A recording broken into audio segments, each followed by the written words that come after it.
Welcome to 7 news Telugu బులెటిన్ల ముందుగా headlines. నారాయణపల్లిలో సంక్రాంతి సంబరాలు పాల్గొన్న సీఎం చంద్రబాబు కుటుంబం.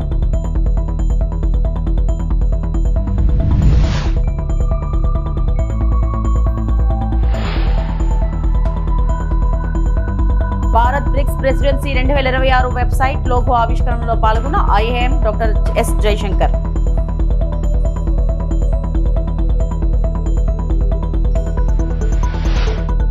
కేరళను మించిన ఆత్రేయపురం పడవల పోటీ.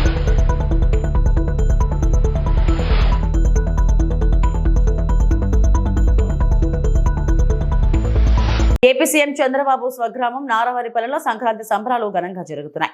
ఈ సంబరాల్లో సీఎం చంద్రబాబుతో పాటు ఆయన సతీమణి నారా భువనేశ్వరి, మంత్రి లోకేష్, నారా బ్రాహ్మణి, దేవాంశ్, బాలకృష్ణ, సతీమణి వసుంధరతో పాటు ఇతర కుటుంబ సభ్యులు పాల్గొన్నారు. ఈ సందర్భంగా ముగ్గుల పోటీలను భువనేశ్వరి, బ్రాహ్మణి పరిశీలించారు. సంబరాల్లో భాగంగా ఏర్పాటు చేసిన వివిధ క్రీడా పోటీల్లో దేవాంశ్ పాల్గొన్నారు. ఆయా పోటీలను సీఎం కుటుంబ సభ్యులు తిలకించారు. అంతకుముందు ప్రజల నుంచి వినతి పత్రాలను సీఎం చంద్రబాబు స్వీకరించారు.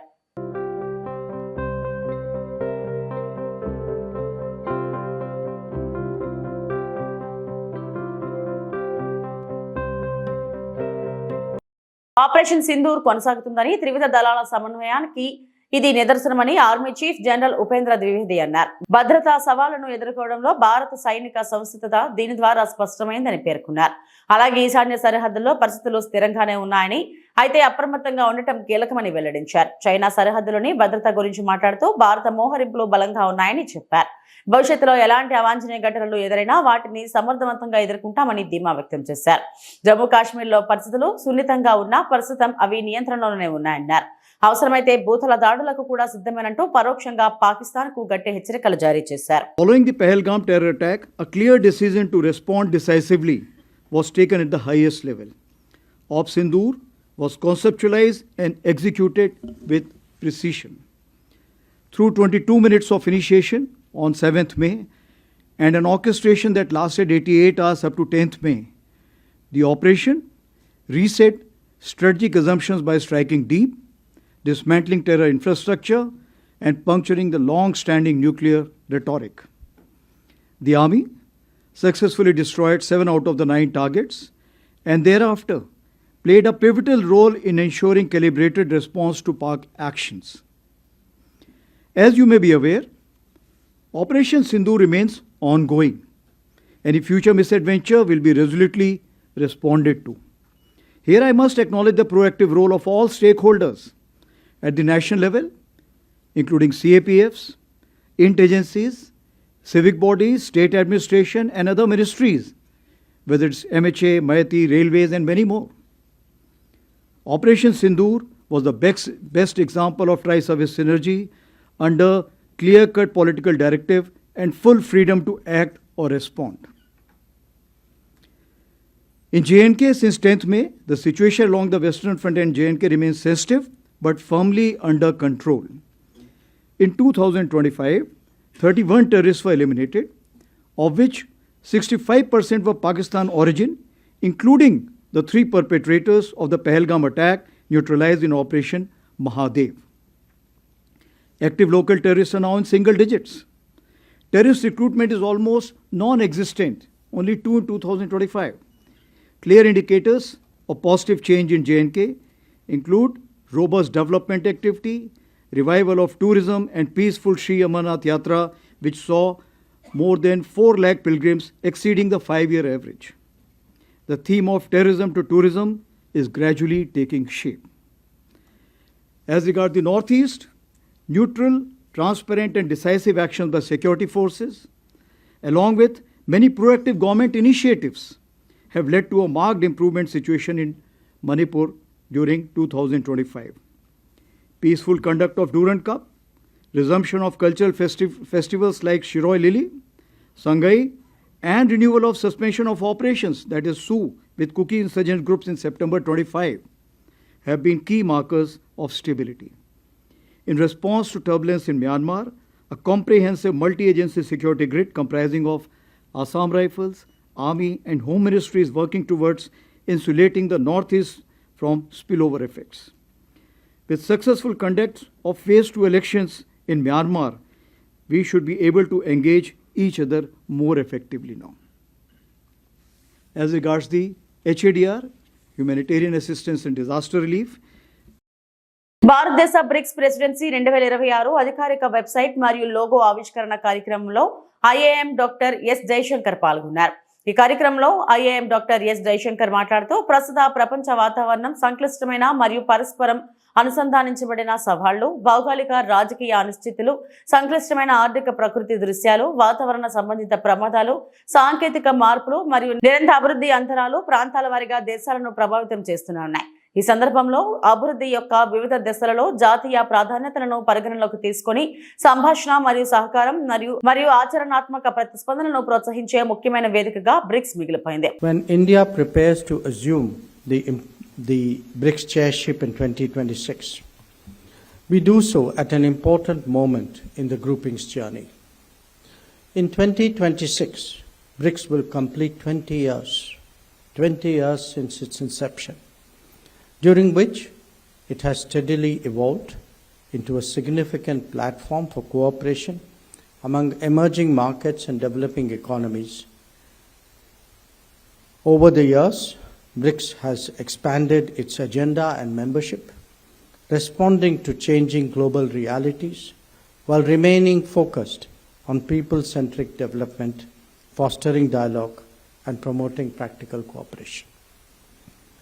The current global environment presents complex and interlinked challenges, geopolitical uncertainties, complicated economic landscapes, climate-related risks, technological changes, and persistent development gaps continue to affect countries across regions.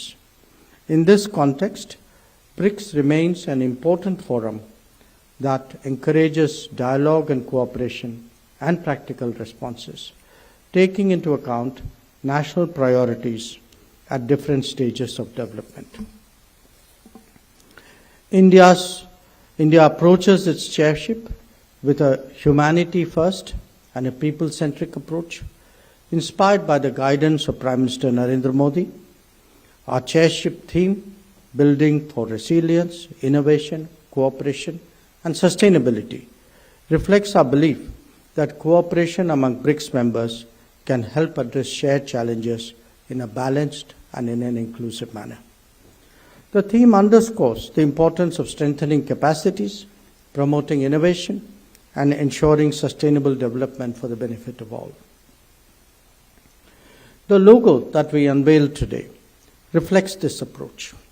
It combines elements of tradition and modernity, and the petals incorporate the colors of all BRICS member countries, representing unity in diversity and a strong sense of shared purpose. The logo conveys the idea that BRICS draws strength from the collective contributions of its members while respecting their distinct identities. The BRICS India website, which has also been launched this morning, will serve as a common platform during India's chairship. It will provide information on meetings, initiatives and outcomes, and will facilitate greater transparency and engagement. It will also help timely dissemination of information throughout the year. Friends, the four broad priorities of India's chairship: resilience, innovation, cooperation and sustainability. They will provide a coherent and balanced framework across the three foundational pillars of BRICS: political and security, economic and financial, and cultural and people-to-people exchange. రైతులకు గౌరవం దక్కేలా కూటమి ప్రభుత్వం పనిచేస్తుందని మంత్రి నాదెండ్ల మనోహర్ అన్నారు. తెలుగు వారంతా సంక్రాంతిని సంతోషంగా సాంప్రదాయంగా చేసుకోవాలని ఆయన ఆకాంక్షించారు. గుంటూరు జిల్లా తెనాలి జనసేన కార్యాలయంలో జరిగిన సంక్రాంతి సంబరాల్లో నాదెండ్ల మనోహర్ పాల్గొన్నారు. డూడు బసవన్న ఆటలు, కోలాటాలతో సంస్కృతి ఉట్టిపడేలా వేడుకలు ప్రారంభించారు. భోగి మంటలను వెలిగించారు. ప్రజలకు సంక్రాంతి శుభాకాంక్షలు తెలిపారు. సంక్రాంతి అంటేనే రైతుల పండుగ. కష్టపడి పండించిన ధాన్యానికి అన్ని విధాలుగా ఒక మంచి ధర రావాలని, అమ్మిన ధాన్యానికి కాలంలో రావాలని, తద్వారా వారి కుటుంబ సభ్యులకి బట్టలు కొనుక్కునే కార్యక్రమం, ఒక మంచి పండుగ జరుపుకునే కార్యక్రమం, అందరూ సంతోషంగా ఉండాలనే తపనతో రైతు సోదరులందరూ కూడా ఎదురు చూస్తారు. అటువంటి సంక్రాంతి పండుగ ఎక్కడ చూసినా గంగిరెద్దులు, మన సాంప్రదాయం, మన సంస్కృతి, మన ప్రాంతంలో ఎప్పుడు కూడా తెలుగు జాతి గర్వపడే విధంగా అనేక ప్రాంతాల నుంచి దేశాల నుంచి కూడా మన సంక్రాంతి వేడుకలకి మన దగ్గరకు వస్తుంటారు.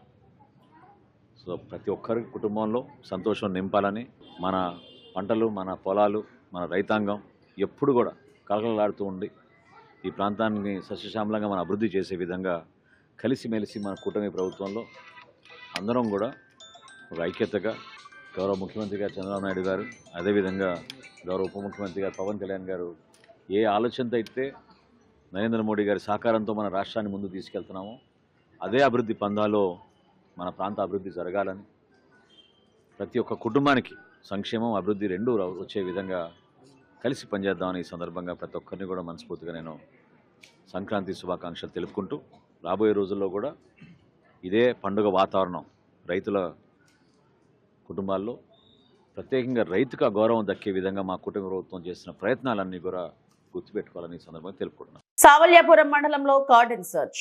పల్నాడు జిల్లా సావల్యాపురం మండలం కారుమంచి గ్రామంలో నరసింహారావుపేట డీఎస్పీ హనుమంతరావు ఆధ్వర్యంలో మంగళవారం పోలీసులు కార్డన్ సర్చ్ నిర్వహించారు. ఈ సందర్భంగా ఆయన మాట్లాడుతూ గ్రామాలలో ఎవరైనా అలజడులకు పాల్పడితే కఠిన చర్యలు తప్పవని హెచ్చరించారు. రానున్న ఎన్నికలను దృష్టిలో పెట్టుకుని ముందస్తుగా ప్రజలతో చైతన్యం కల్పించేందుకు ఈ కార్యక్రమాలను నిర్వహిస్తున్నట్టు తెలిపారు. కార్యక్రమంలో రూరల్ సీఐ బ్రహ్మయ్య, పలువురు సీఐలు, ఎస్ఐలు తదితరులు పాల్గొన్నారు.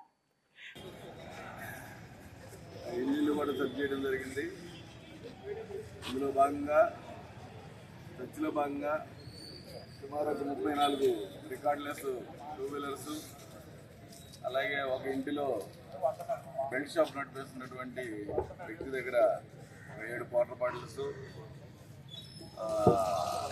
సీజ్ చేయడం జరిగింది. ముఖ్యంగా ఈ విలేజ్ని ఈ కార్నర్ సర్చ్ ఆపరేషన్కి ఎన్నుకోవడంలో ముఖ్యమైనది ఏంటంటే, కొంచెం ఈ ఊరు కాంప్లికేటెడ్గా ఉంటుంది. ఎప్పుడంటే వినాయక చవితికి కానీ అట్లా ఏదైనా ఫంక్షన్స్ అలాంటి వాటిల్లో ఇద్దరు 2 గ్రూపులుగా ఏర్పడి ఇంతకుముందు గొడవలు పడే సందర్భాలు ఉన్నాయి చాలా. పోలీసులు కూడా అప్పుడు సుమారు 200 మంది పోలీసులు ఈ ఊర్లో ఉండటం జరిగింది, నాకు తెలుసది. సో అలాంటి వాతావరణం ఉన్నటువంటి ఇలాంటి విలేజెస్ అన్నీ కూడా రాష్ట్రం మొత్తం మీద, నాట్ ఓన్లీ పల్నాడు జిల్లా, రాష్ట్రం మొత్తం మీద ఇలాంటి విలేజెస్ అన్నిటినీ కూడా సెలెక్ట్ చేసి ప్రతి జిల్లాలో కూడా ఈ కార్నర్ సర్చ్ ఆపరేషన్ చేయడం జరుగుతూ ఉంది. విషయం ఏంటంటే, ముందుగా ప్రజలను అవేర్ చేయడం, అందరూ సత్ప్రవర్తనతో ఉండాలి. అందులో కమింగ్ వచ్చేటువంటి లోకల్ బాడీ ఎలక్షన్లో ఎంపీటీసీ, జెడ్పీటీసీ కానీ పంచాయతీ కానీ ప్రశాంతంగా జరగాలి, ప్రశాంత వాతావరణంలో జరగాలనే ఉద్దేశంతో ఇప్పటి నుంచి కూడా ప్రజల్లో అవేర్నెస్ కోసం, ప్రజలు ఎలాంటి ఇల్లీగల్ యాక్టివిటీస్ చేయకుండా, ఆల్రెడీ మీకు తెలుసు, ఆల్రెడీ కొన్ని కేసులు మొన్న రీసెంట్గా చూస్తే 307 కేసులు కూడా పెట్టి 307లో ఈ ఊర్లో కొంతమంది జైలుకి పోవడం జరిగింది. మరి అలాంటి వాతావరణం కరెక్ట్ కాదు. ఇప్పుడు ఆ 307లో జైలుకి పోయి అంతకుముందు ఇంకో కేసు కనుక్కుంటే అతనికి రౌడీ షీట్లు కూడా అవుతాయి. మరి పిల్లల భవిష్యత్తు ప్రశ్నార్థకం అవుతుంది. కొంతమంది లేని పిల్లలను కూడా కేసుల్లో ఉంటున్నారు, వాళ్ళ భవిష్యత్తు ప్రశ్నార్థం అవుతుంది. కాబట్టి ఇవన్నీ మీరు మనసులో దృష్టిలో పెట్టుకొని ప్రజలంతా కూడా ఎలాంటి ఇల్లీగల్ యాక్టివిటీస్కి, అనవసరమైన గొడవల్లోకి తలదోర్చకుండా వచ్చే లోకల్ బాడీ ఎలక్షన్లు చేసుకోవాలని మీ ప్రెస్ వారి తరఫున మేము ఈ ఊరి ప్రజల ఎమిగ్నూరు వైసీపీ నాయకులు ఇరిగేషన్ ప్రాజెక్టులపై తెలుగుదేశం పార్టీపై చేసిన వ్యాఖ్యలకు టీడీపీ పట్టణ కోశాధికారి విజయలక్ష్మి విమర్శించారు. రాయలసీమ ఎత్తిపోతల ప్రాజెక్టు ద్వారా రాయలసీమకు ఎలాంటి ఉపయోగం లేదని, గతంలో రాయలసీమ ప్రజలు రాయలసీమ ఎత్తిపోతల ప్రాజెక్టును వ్యతిరేకించారని ఆమె ప్రకటనలో పేర్కొన్నారు. వేల కోట్ల ప్రజాధనం వృధా తప్ప ఆ ప్రాజెక్టు ద్వారా రాయలసీమకు ఎలాంటి ప్రయోజనం చేకూరదని రాయలసీమ ప్రజలందరికీ తెలుసునని, ఆయన కేవలం రాజకీయ లబ్ధి కోసమే ప్రయోజనం లేని ప్రాజెక్టులను వేల కోట్ల ప్రజాధనాన్ని వెచ్చించి నిర్మించడం ఏంటని ఆమె ప్రశ్నించారు. ఆ ప్రాజెక్టుకు ఆయన ఖర్చులలో కేవలం 600 కోట్లతో సిద్ధేశ్వరం ఆలుగు నిర్మించి ఉంటే తెలంగాణ మరియు రాయలసీమ ప్రాంతాలు ఈ రోజు సస్యశ్యామలం అయ్యేవని, జీవో నెంబర్ 69కి ఎలాంటి సంబంధం లేకుండా 2 రాష్ట్రాలు నీటిని వాడుకునే వాళ్ళమని తెలిపారు. తుంగభద్ర నుంచి రాయలసీమకు వచ్చే 130 టీఎంసీల నీళ్లు వృధా అవుతాయని 3,000 కోట్లతో గతంలో ముఖ్యమంత్రి చంద్రబాబు నాయుడు గుండ్రేవుల ప్రాజెక్టుకు గ్రీన్ సిగ్నల్ ఇస్తే ఆ ప్రాజెక్టు ప్రజా ప్రయోజనాలకు ముందు వరుసలో ఉన్న దాన్ని మీ వైసీపీ ప్రభుత్వంలో ఎందుకు మీరు నిలుపుదల చేశారు, ఎందుకు నిర్మించలేకపోయారు, అది మీ అసమర్థతకు నిదర్శనం కాదా అని ఆమె తీవ్ర వ్యాఖ్యలు చేశారు. దాదాపు 1,00,000 ఎకరాలకు సాగునీరు కరువుతో విలువలాడుతున్న 130 గ్రామాలకు త్రాగునీరు ఇవ్వాలనే లక్ష్యంతో గతంలో తెలుగుదేశం పార్టీ అధికారంలో ఉన్నప్పుడు చంద్రబాబు 900 కోట్లతో వేదావతి ప్రాజెక్టుకు గ్రీన్ సిగ్నల్ ఇస్తే దాన్ని నిలుపుదల చేసింది మీరు కాదా అని మండిపడ్డారు. నమస్కారం. జై తెలుగుదేశం. నిన్న కొంతమంది వైసీపీ నాయకులు ప్రెస్ మీట్ పెట్టి మాట్లాడడం జరిగింది. రాయలసీమ ఎత్తిపోతల ప్రాజెక్టు వల్ల రాయలసీమకి ఎటువంటి ఉపయోగం లేదని వైసీపీ నాయకులకు తెలియదా? అయినప్పటికీ 3,000 కోట్లతో ప్రజాధనాన్ని వృధా చేయడం అనేది ఎంతవరకు సబబు? రాయలసీమ ఎత్తిపోతల ప్రాజెక్టు వల్ల కేవలం నెల్లూరుకి తప్ప రాయలసీమకి ఎటువంటి ఉపయోగం లేదని రాయలసీమ ప్రజలందరికీ తెలిసిన విషయమే. 20 క్యూసెక్కుల నీటి సౌలభ్యం ఉన్నప్పటికీ ఆ నీటిని నిలువ చేసుకోవడానికి రాయలసీమలో ఎటువంటి రిజర్వాయర్లు లేవని మీకు తెలియదా? 3,000 కోట్లతో ఈ ప్రాజెక్ట్ నిర్మించే కంటే 600 కోట్లతో సిద్ధేశ్వరం అలుగు నిర్మించుంటే అటు తెలంగాణ ఇటు రాయలసీమ రెండు శేషశ్యామలమై ఉండేది. జియో నంబర్ 69కి సంబంధం లేకుండా నీటిని వాడుకునే ఉండేవాళ్ళం. అది తెలియకుండా మాట్లాడడం అనేది హాస్యాస్పదంగా ఉంది. అదేవిధంగా తుంగభద్ర నుంచి రాయలసీమకి రావాల్సిన 130 టీఎంసీల నీరు వృధా అవుతుందని 3,000 కోట్లతో గుండ్రేవల ప్రాజెక్టుకి చంద్రబాబు గారు గ్రీన్ సిగ్నల్ ఇస్తే మరి మీ ప్రభుత్వంలో ఎందుకు నిలిపేశారు? అది ఎందుకు నిర్మించలేకపోయారు? అదేవిధంగా 1,00,000 ఎకరాలకి సాగునీరు 130 గ్రామాలకు తాగునీరు అందించాలనే లక్ష్యంతో 900 కోట్లతో వేదావతి ప్రాజెక్టుకి చంద్రబాబు గారు గ్రీన్ సిగ్నల్ ఇస్తే మరి మీ ప్రభుత్వంలో ఎందుకు నిర్మించలేకపోయారు?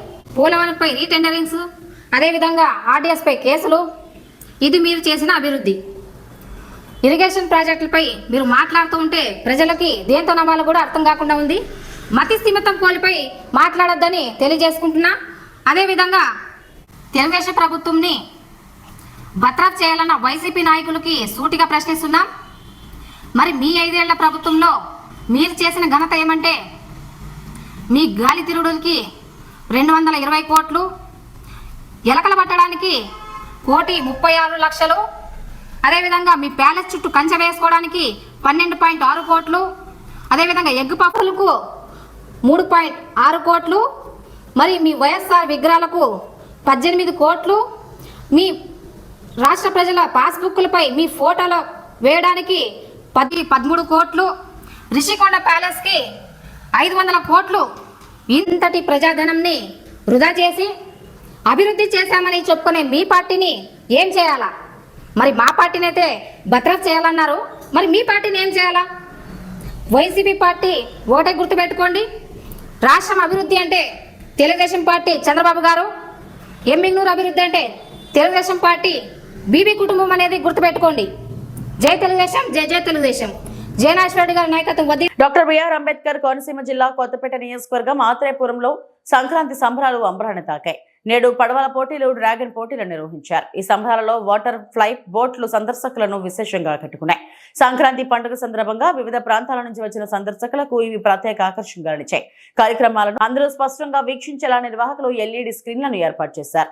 గోదావరి తీరంలో జరిగిన ఈ కార్యక్రమాలు ఉత్సవాల సందడిని మరింత పెంచాయి. అంబేద్కర్ కోనసీమ జిల్లాలో ఆత్రేయపురం మండలంలో మన సహద్దార్ కాటన్ గోదావరి ట్రోఫీ ఉత్సవాలు, ఆత్రేయపురం ఉత్సవాలు జరుగుతున్నాయి. 2వ రోజు అండి ఈరోజు మన డ్రాగన్ బోట్ ఫెస్టివల్ జరుగుతుంది. డ్రాగన్ పోటీలు మన నేషనల్ వైడ్ టీమ్స్ ఈరోజు పాల్గొన్నాయి. దగ్గర సుమారు 22 teams national wide, AP, Telangana, Maharashtra, Kerala, అనేక రాష్ట్రాల నుంచి టీమ్స్ వచ్చి పాల్గొన్నారండి ఈరోజు. అలా మీరు చూస్తున్నారు మన కోనసీమ ఇక్కడ ఆత్రేయపురం మండలంలో ఇంత క్రౌడ్. పండగ ముందే 3 రోజుల ముందే మన బండారు సత్యానందరావు గారు ఇక్కడికి తీసుకొచ్చారు మనకి. అసలు జనం ఇంత క్రౌడ్ని మనం ఎప్పుడూ చూడలేదు. ఇదేదో పెద్ద తీర్థం కింద ఉన్నారు ఈరోజు. అక్కడ లొల్లలాకుల దగ్గర మన ఫుడ్ ఫెస్టివల్ కానీ అక్కడ బోట్స్ చూశారు. ఇక్కడ ఈరోజు అసలు మన ఇక్కడ ఆత్రేయపురం మండలంలో కానీ మన కొత్తపేట నియోజకవర్గం ప్రజలకి ఎప్పుడూ చూడనటువంటి జెట్ స్కీస్ ఫ్లై బోట్స్, ఈ ఫ్లై బోర్డ్ అన్నది ఎక్కడో గోవాలోని అలాంటి బయట దేశాల్లో ఉండి వాటిని ఎమ్మెల్యే గారు మనకి ఇక్కడ తీసుకొచ్చి కన్నుల పండుగ కింద మనందరి గురించి తీసుకొచ్చి ఆయన ఇంత కృషి చేయటం వల్ల ఇంత గొప్పగా జరుగుతుంది. ఇది మాకు ముందుగా మేము మన కొత్తపేట నియోజకవర్గ ఎమ్మెల్యే బండారు సత్యానందరావుకి ప్రత్యేక ధన్యవాదాలు తెలియజేస్తున్నాం. అలాగే మా కమిటీ తరపున కమిటీ సభ్యులు అందరం కూడా ఇక్కడ వచ్చే వాళ్ళకి ఏ ఇబ్బంది లేకుండా అందరికీ కూడా అన్ని ఏర్పాట్లు చేసాం. ఈ టీమ్స్ పాల్గొన్న వాళ్ళకి కూడా స్పెషల్గా ఫుడ్ ఏర్పాటు చేసాం. అలాగే పోలీసు వారు వాళ్ళు సహకారం చాలా అందిస్తున్నారు మాకు. ఇక్కడ ట్రాఫిక్ కూడా మీరు చూసే ఉంటారు, మార్నింగ్ నుంచి అసలు ఎక్కడ రోడ్స్ అన్నీ బ్లాక్ అయిపోయినాయి. వాళ్ళకి కూడా ధన్యవాదాలు చెప్తున్నాం. మీ మీడియా మిత్రులకు కూడా అసలు ప్రత్యేక ధన్యవాదాలు చెప్పాలి. మేము కష్టపడ్డామంటే మా కష్టాన్ని, ఎమ్మెల్యే గారు పడ్డ కష్టాన్ని మీరు మొత్తం దేశవ్యాప్తంగా మీరు ఎంత తీసుకెళ్తున్నారంటే మీకు ప్రత్యేకంగా ధన్యవాదాలు తెలియజేయాలి. మీ మీడియా మిత్రులందరికీ కూడా ఏ టీవీ చూసినా మన ఆత్రేయపురం గురించి ప్రతి ఛానల్, ప్రతి యూట్యూబ్ ఛానల్స్ కానీ టీవీ ఛానల్స్ కానీ ప్రతి దాంట్లో కూడా మన ఆత్రేయపురం గురించే ఈరోజు వస్తుందంటే దానికి కారణం మీ మీడియా మిత్రులు. వాళ్ళకి ప్రత్యేక ధన్యవాదాలు తెలియజేసుకుంటున్నాం. రేపు 3వ రోజు, రేపు కూడా సెమీఫైనల్ అలాగే ఫైనల్స్ జరుగుతాయి. అలాగే కైట్ ఫెస్టివల్ కూడా జరుగుతుందండి. మీ ద్వారా ప్రజలందరికీ కోరుకుంటున్నాం, రేపు కూడా మీరు అందరూ వచ్చి మన ఈ ఆత్రేయపురం ఉత్సవాలను వీక్షించవలసిందిగా కోరుచున్నాం. అనంతపురం నగరంలో గత కొన్ని రోజుల నుంచి చోటు చేసుకుంటున్న అనేక పరిణామాలకు సంబంధించి ఎమ్మెల్యే దగ్గుబాటి పేరు మరియు గంగారం పేరు చెప్పి ఇష్టానుసారంగా మాట్లాడుతున్నారని, ఇలాంటి వ్యవహారాలను ఎలాంటి పరిస్థితుల్లోనూ ఉపేక్షించేదే లేదంటూ తెలుగుదేశం పార్టీ నగర అధ్యక్ష కార్యదర్శులు సుధాకర్ యాదవ్, ఫిరోజ్తో పాటు టీడీపీ నేతలు తీవ్ర స్థాయిలో మండిపడ్డారు. ఈ సందర్భంగా మంగళవారం ఉదయం అనంతపురం నగరంలోని అర్బన్ కార్యాలయంలో మీడియా సమావేశాన్ని నిర్వహించారు. కొన్ని ఛానల్స్ ను అడ్డు పెట్టుకుని ఇష్టానుసారంగా వ్యవహరిస్తున్నారని, ప్రజలకు తప్పుడు సమాచారాన్ని అందించేందుకు కక్షపూరితంగా వ్యవహరిస్తున్నారంటూ తీవ్ర ఆగ్రహాన్ని వ్యక్తం చేశారు. నగరంలో జరుగుతున్న అనేక పరిణామాలకు కేవలం కొందరిని బాధితులుగా తీర్చిదిద్దేందుకు పనికట్టుకుని వ్యవహరిస్తున్నారని, దీనిని ఉపేక్షించేదే లేదని తెలిపారు. ఎక్కడా కూడా పేరు చెప్పి వసూళ్లకు పాల్పడడం జరగడం లేదన్నారు. ఈ అంశానికి సంబంధించి కఠినంగా వ్యవహరిస్తామని హెచ్చరించారు. అనంతపురం అర్బన్ ఎమ్మెల్యే దగ్గుపాటి ప్రసాద్ గారి పైన కొంతమంది గిట్టని వాళ్ళు, అలాగే ఆయన రాజకీయ ఎదుగుదలను ఓర్చుకోలేక అనంతపురం అర్బన్లో ఏ సంఘటన జరిగినా దానికి ఆ సంఘటనను ఎమ్మెల్యేకి అనువాదిస్తూ ఎమ్మెల్యే పైన బురద జల్లే కార్యక్రమం గత కొన్ని నెలలుగా జరుగుతూనే ఉంది. దానికోసం మా ఎమ్మెల్యే గారు అనునిత్యం చెప్తూనే ఉన్నారు. ప్రతి మీటింగ్లో కూడా ఎవరైనా నా పేరు వాడుకుంటే డైరెక్ట్గా నా దగ్గరికి వచ్చి ఆ సమస్య నాకు చెప్పాలా అని ప్రతి మీటింగ్లో చెప్తున్నా అవేవి వినుకోకుండా కొంతమంది అదే పనిగా బురద జల్లే కార్యక్రమం చేపట్టడం జరుగుతుంది. నిన్న లేక మొన్న ఒక ఎగ్జిబిషన్ నిర్వాహకుడు ఎమ్మెల్యే గారు డబ్బులు అడిగారని స్వయంగా ఎస్పీ గారికి ఎమ్మెల్యే గారు అనుచరుల పైన కంప్లైంట్ ఇవ్వడం జరిగింది. దీని పూర్వపురాలు ఒకసారి మనం పరిశీలిస్తే, మొన్న ఎగ్జిబిషన్ రోజు లోపల మా ఎమ్మెల్యే అనుచరులు అనే చెప్తున్న వ్యక్తులు కొంతమంది మా వాళ్ళు లోపల ఉన్నారు. వాళ్ళకి డబ్బులు అవసరం ఉండి డబ్బులు ఇవ్వడానికి మా వాళ్ళు లోపలికి వెళ్తుంటే, మా వాళ్ళు లోపల ఉన్నారు, వాళ్ళు డబ్బులు అడిగారు, డబ్బులు ఇచ్చేసి వస్తామంటే లేదు టికెట్ తీసుకొని మీరు పోవాలా అని మా వాళ్ళతో గొడవ పెట్టుకునే మాట వాస్తవం. గొడవ పెట్టుకొని వాళ్ళే మా వాళ్ళని అక్కడున్న సిబ్బంది ఎవరైతే కంప్లైంట్ ఇస్తున్నారో వాళ్ళ బంధువులంతా కలిసి మా ఎమ్మెల్యే చెప్తున్న వ్యక్తులపైన దాడి చేయడం జరిగింది. దానికి నిదర్శనం ఆ రోజు జరిగిన సంఘటన గవర్నమెంట్ హాస్పిటల్లో ఎమ్మెల్సీ కూడా అయింది. వారిపై ఎక్కడ కేసు పెడతారనే భయంతో వాళ్ళు నిన్నటి రోజున ఎస్పీ గారికి ఎమ్మెల్యే గారి అనుచరులు మాపై దాడి చేశారని, డబ్బులు అడుగుతున్నారని ఇలా బెదిరింపు ధోరణితో వ్యవహరిస్తున్నారు. మేము ఎగ్జిబిషన్ నిర్వహణకి మేము ఒక్కటే ప్రశ్నిస్తున్నాం.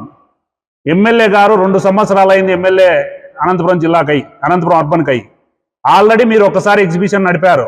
రెండోసారి కూడా నడుపుతున్నారు. రెండోసారి మా ఎమ్మెల్యే నిజంగా నీ మీద కక్ష కట్టి ఉంటే పర్మిషన్లు వచ్చేవా? ఇవి ఇప్పటివరకు నా బులెటిన్ అప్డేట్స్. నమస్తే.